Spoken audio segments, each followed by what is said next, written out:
In September 1943, in occupied France, about 3 kilometers east of a small town, an SOE agent hid in the dark and watched a German supply base through a wire fence. 22 enemy soldiers walked around the trucks and guards moved in pairs. Lookouts stood at each corner. The math was harsh. One man with one small gun and 22 enemies were between him and the pile of weapons that had to burn before morning. He took the gun from his coat. Even under the weak moon, it looked strange, like a metal tube with a simple handle, more like a plumbing part than a real gun. Station 9 had dropped it by air 3 weeks earlier with notes that sounded like a bad joke. It said the best distance was 8 yards. It was a hand-worked bolt action and could fire only 6 shots before the silence part got weak. His OSS helper had laughed when you first saw it, saying it looked like someone welded a bike pump to a door handle. The agent watched the closest guard stop to light a cigarette about 40 feet away. He moved in, counting the breaths of the guard. 30 feet, 20 feet, 12 feet. The guard turned. The gun made a soft sound like a book closing. The German fell with no cry, and the cigarette still glowed on the ground.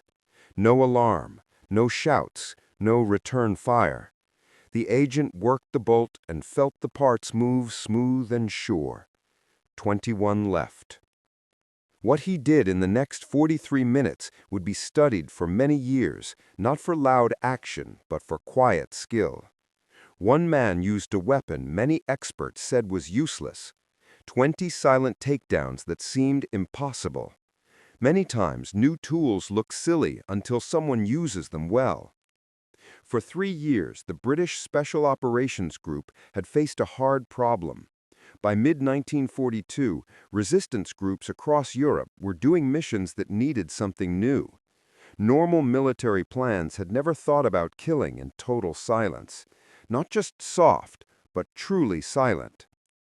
SOE agents dropping into France, Norway, and the Low Countries had to take out German guards, stop cruel officers, and deal with helpers without warning other enemies. Any sound could ruin the mission, get agents caught, and get whole groups killed. The numbers showed the danger. In 1941 alone, the SOE lost 87 agents in the taken lands. Reports showed that 43 of those deaths happened because missions were ruined when noise made German soldiers react fast. Groups in France were losing people the same way. Whole teams were caught because one attack was heard. The quiet tools of that time could only lower gun sounds from about 160 decibels to around 130 decibels, which was still louder than a jackhammer and still clearly a gunshot. The science was there, but the problem looked too hard. How do you make a gun that can kill, but makes less sound than a small cough? The American OSS tried many ideas. Their team tested, changed 22 pistols, crossbows, and even umbrellas with poison points, but none of them worked well enough in real missions. British gun engineers at the Royal Small Arms Factory said the whole plan was not possible. Dropping the sound under 100 decibels would mean losing so much power that the gun would be useless past arm reach. One officer wrote that silent pistols belonged in made-up crime stories. He said nature does not bend to want. What made things worse was how fast SOE missions were growing. As the Allies planned invasion moves, Churchill's order to set Europe on fire pushed resistance groups to try bigger attacks. Train bridges had to be blown up.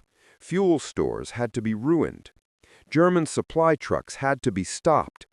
All of this needed sneaking past guards. Intelligence teams needed something that could be made fast, easy to fix, and used by fighters with no real military training.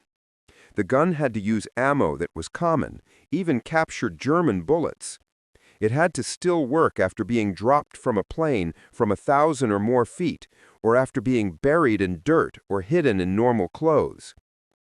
and it had to be so quiet that a guard could be taken out 8 feet from another guard without making trouble. Every normal gun expert asked by SOE from 1940 to early 1942 said this long list of needs could not be met. Slow ammo did not hit hard. Hand-worked bolts were too slow. Quiet parts wore out fast and needed a lot of care. The whole plan broke basic gun rules. But the British Inter-Services Research Bureau, a hidden group working in a changed old home in Welwyn Garden City, did not think like normal engineers. Station 9, which was its name, became the place where the government sent problems that seemed impossible.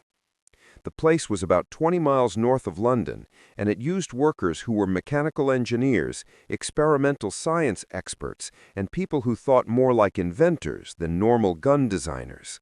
Their boss, Lieutenant Colonel John Dolphin, built a team of people who loved to break old rules.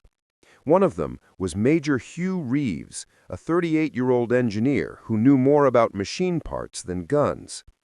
In the year before, he had made folding motorcycles for soldiers who jumped from planes and small bombs that looked like lumps of coal. He cared about what worked, not what looked right. If the tool did the job, he did not care if it looked strange.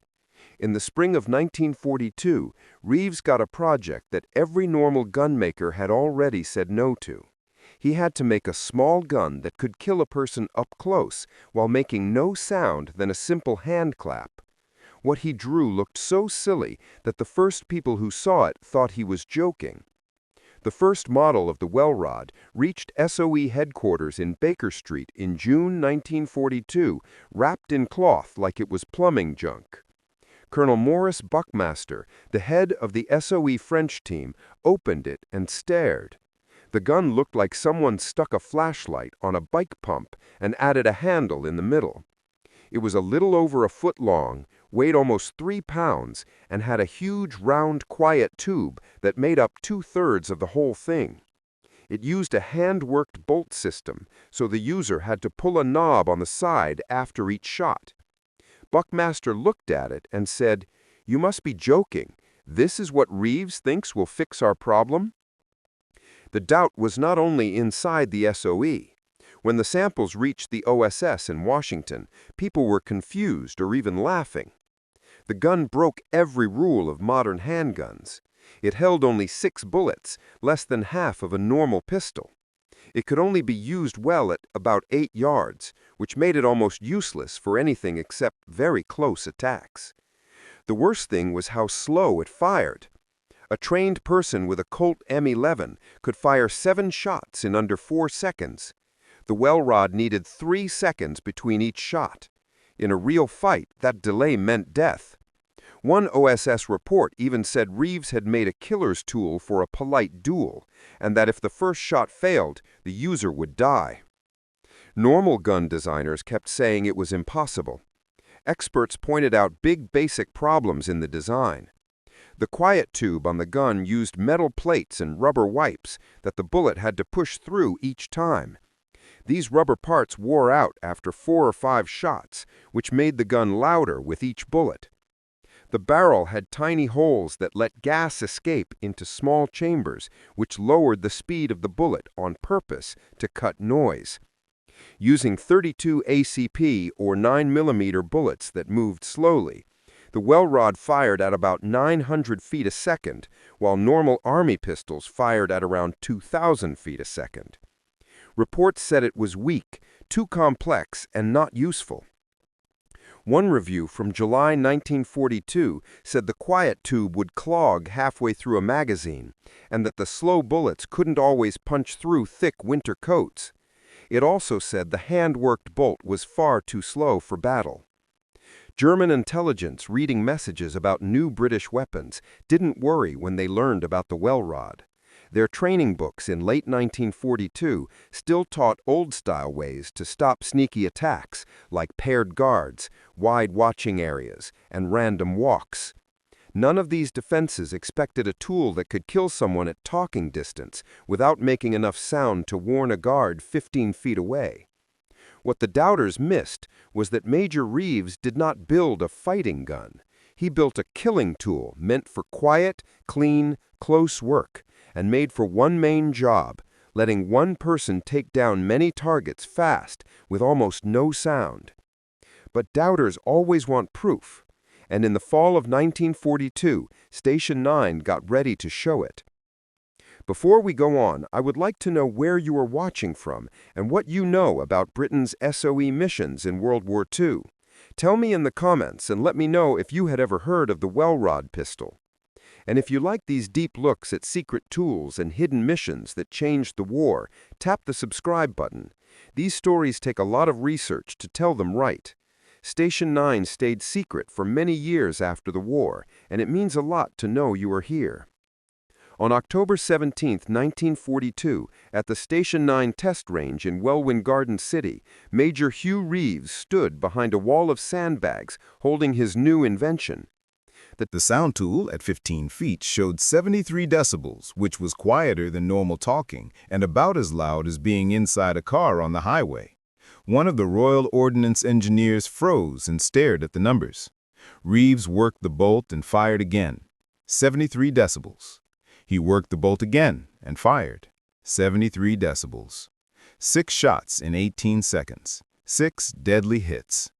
Every reading was under 75 decibels. "That cannot be real," the OSS helper whispered. But the numbers did not lie. Major Reeves had done what every normal gun expert said could not be done. He made a gun quieter than a whisper that could still kill a person. The design was simple, but also powerful. The Welrod's quiet tube had 14 parts working together to kill noise. The barrel had tiny holes drilled with great care to let gas leak into a 2-step chamber before leaving the front of the gun. Metal baffles made the gas spin and lose power. Rubber wipes closed each small space and made the bullet push through while holding gas inside. Even the boat system helped keep it quiet. Unlike normal pistols, where the slide jumps back hard with each shot, the Welrod's hand-worked bolt removed all that movement, so the only sound was the pin hitting. And Reeves even softened that sound by putting felt padding behind the firing pin. The slow bullets were a key part. By using 32 ACP bullets that stayed under about 1,250 feet each second, which is slower than the speed of sound, Reeves removed the loud snap that most guns make. The bullet still had about 200 foot-pounds of power when leaving the barrel, which was enough to go 6 inches into gel and reach important organs. Within 3 weeks of that October test, the SOE ordered 500 Welrods from the Birmingham Small Arms Company. Work started at once, and the gun was labeled the Mark II hand-firing device. They now needed to test it in real missions. SOE picked a team for a job that would either prove the Welrod or end its future. On December 4, 1942, in northern France, 18 kilometers from the Chevberger, SOE agents moved toward the chateau, knowing this mission was almost impossible. German intelligence used the big house as a place to question captured resistance fighters. 28 German workers stayed there, 16 guards, 8 intelligence men, and 4 office staff. The chateau stood in open land with 300 yards of clear space around it. To get inside, the agents had to take out the guards without anyone hearing them. Every past try ended in loud fights that brought German backup fast. This time, 2 agents carried the quiet Welrod pistols. They moved at 2:30 in the night during a new moon when the sky was very dark. The first guard stood at the southeast corner, about 20 yards from his closest partner. The SOE agent walked in close to 12 feet. He moved when the guard breathed out, so the small sound would be hidden. The Welrod made a soft thump, and the guard fell. His partner, looking the other way, heard nothing. 90 seconds later, he fell too. At the northeast corner, 2 guards stood talking only a few feet apart. The agent waited for one to turn, then stepped in close to 8 feet. He fired once, and the first German dropped. He cycled the boat and fired again. 3 seconds later, both were down, with no alarm raised. The chateau stayed dark. The agents with the Welrods kept moving in a slow circle around the building. They made every move with care, staying close, waiting for small sounds like wind or steps to hide their actions. They fired only when the guard could not hear them. On the south wall, 2 more guards went down fast. On the west side, 3 guards stood near the cars. The 2 agents split up and fired together. The 3rd guard tried to react, but the agent worked the bolt and shot him too. All down in 5 seconds. Inside the chateau, the guards still worked normally.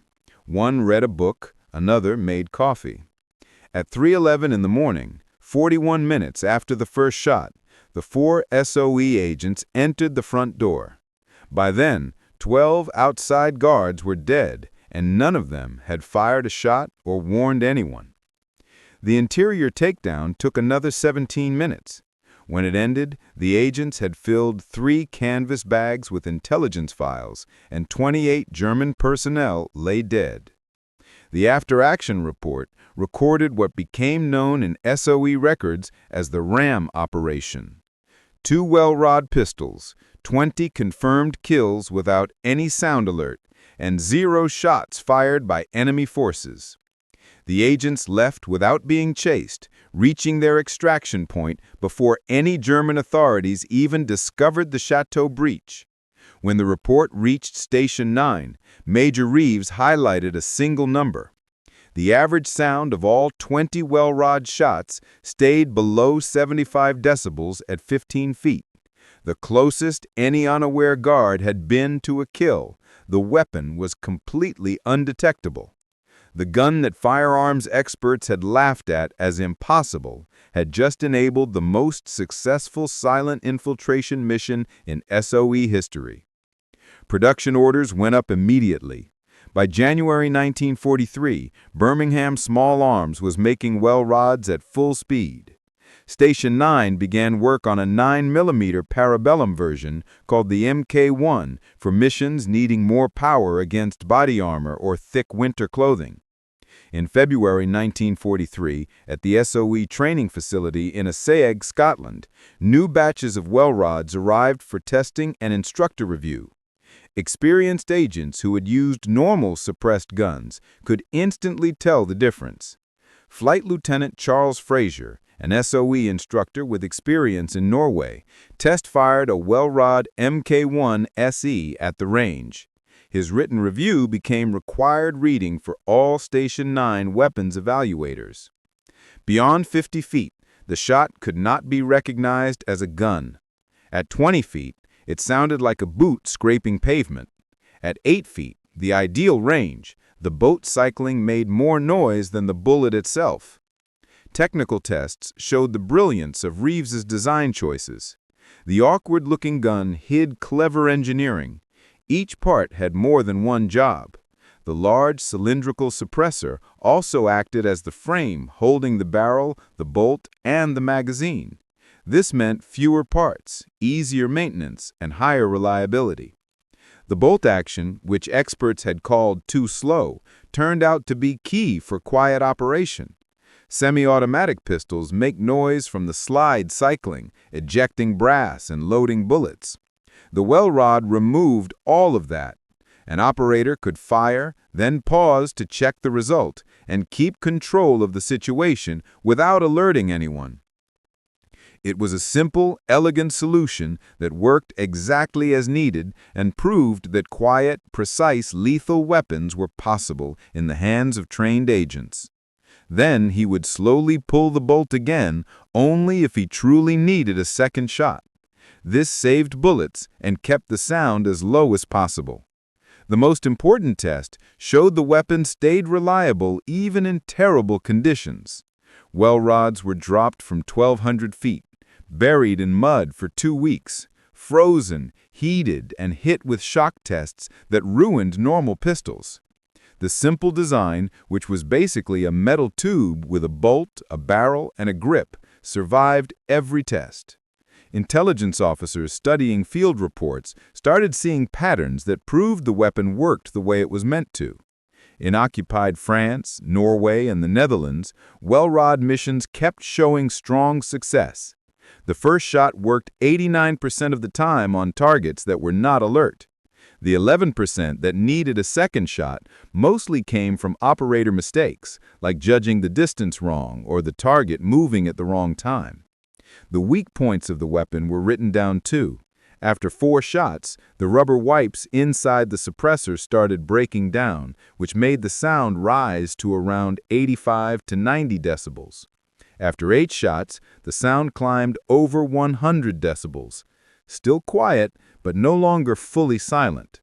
Station 9 sent out extra wipe kits and told agents to replace them after every 6-shot magazine. The range stayed limited. Beyond 12 yards, the slower bullet had an unpredictable path and did not hit hard enough. But this did not matter. Intelligence reports showed that 96% of Welrod kills happened at 8 yards or closer, exactly how Reeves had planned. By the middle of 1943, SOE networks across Europe received guides that taught how to use the Welrod the right way. Agents learned special skills like move during background noise, fire when the target is breathing out because hearing is weaker, then move the bolt slowly to keep the sound down. Always plan a safe escape route if more than one guard must be taken out. The weapon also created fear, which was just as useful. German forces in occupied towns started finding guards dead with no idea how they were killed. No loud shots, no fight marks, no witnesses, just a single bullet wound. The Wehrmacht gave warnings about silent killing weapons, but they never found a real way to stop them. Sleeve gun that an agent could hide inside a coat sleeve. These weapons were used everywhere. SOE and OSS ran missions. Resistance groups in France used Welrods to remove Gestapo officers and helpers. Norwegian fighters used them in the raid on the Vemork heavy water plant. In Italy, partisans used them to clear guards before blowing up bridges. American OSS teams in Southeast Asia asked for them because sound in the jungle traveled in strange ways. Major Hugh Reeves never became famous while alive. Station 9 stayed secret until the 1990s, and most of his designs stayed hidden in government files.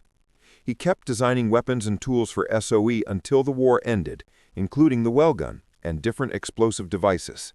He died in 1961, and most people never knew his name. The full combat impact of the Welrod is still hard to measure because many missions were never written down. But later studies of SOE reports found at least 47 missions where Welrods made the difference and allowed agents to get inside places that normal tactics said were impossible. Experts believe that Welrod missions may have taken out between 400 and 600 enemy guards across all areas, though the true numbers might still be hidden or lost to time. German forces did not capture a full working Welrod until late 1944, and by that time it was too late to create any good defense against it. Allied victory was sure. Their Mox intelligence reports from that time showed that experts were surprised by how smart and effective the weapon was. One German engineer's report said the suppressor technology was at least 3 years ahead of our own development. After 1945, the Welrod stayed in British military service. Special forces used it in Malaya during the 1950s, counterinsurgency in Cyprus during the EOK emergency, and maybe in Northern Ireland during the Troubles, though that is not confirmed. The weapon was also used in the Falklands War in 1982, showing that even 40 years later, no better silent pistol had replaced it. Modern militaries still use Welrod-based technology. The Brugger and Tomet VP-9 used by NATO Special Forces works almost the same as Reeves' 1942 design, with bolt action, integrated suppressor, and subsonic ammunition. Some things do not need improvement. The weapon changed firearms design far beyond military use. Commercial suppressors still use Reeves' ideas. Ported barrels, staged expansion chambers, and baffle systems made for subsonic bullets.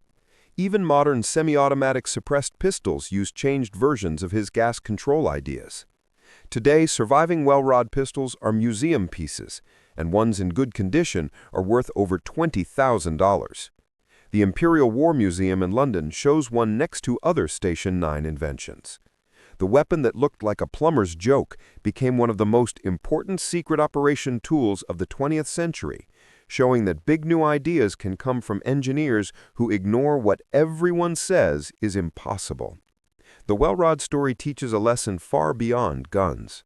When every expert says something cannot be done, they may be right about the usual way, but often wrong about solving it a different way. Major Hugh Reeves did not make a quieter pistol by improving old suppressors. He reimagined what a suppressed weapon could be by giving up all old ideas about how handguns work. The critics were right. It broke normal rules. It was too slow for combat, lost range and firepower, and looked absurd. But Reeves knew something normal experts did not. He was not making a combat weapon. He was making a tool for a special mission type never seen before. September 1943, occupied France. 22 German soldiers, one operative, one weapon that looked like plumbing parts. The skeptics who had laughed at the Welrod as a silly were not there to see it work.